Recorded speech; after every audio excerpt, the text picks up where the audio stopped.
Les hommes ont mieux aimé les ténèbres que la lumière, car leurs œuvres étaient mauvaises. Jean 3, 19. Christ a souffert une fois pour les péchés, le juste pour les injustes, afin de nous amener à Dieu. 1 Pierre 3, 18.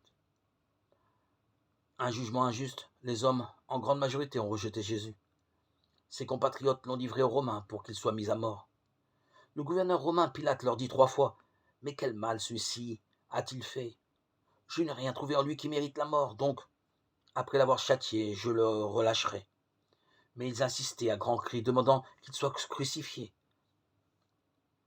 Leurs cris et ceux des principaux sacrificateurs eurent le dessus. Alors Pilate décida que leur demande soit satisfaite. Luc 23, 22, 24. Ces deux versets, Jean 3, 19, 1 Pierre 3, 18, disent pourquoi les hommes ont condamné Jésus, mais aussi pourquoi Jésus s'est laissé faire. La crucifixion ont crucifié les pires criminels, les malfaiteurs dangereux. C'est ce supplice que les hommes ont choisi pour se débarrasser de Jésus-Christ, le juste.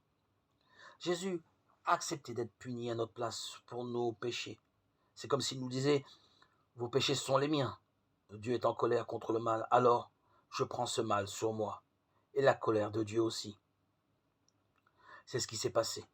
Alors que Jésus souffrait, cloué sur la croix, durant 3 heures, il a fait nuit en plein jour. Et le jugement de Dieu contre le péché est tombé de toute sa force sur Jésus. À la fin de ces 3 heures, Jésus a dit « C'est accompli ». Jean 19, 30. Puis, il est mort. Un soldat romain a encore percé son côté avec sa lance. Il en est sorti du sang et de l'eau. Alors Jésus a été mis dans un tombeau scellé et gardé.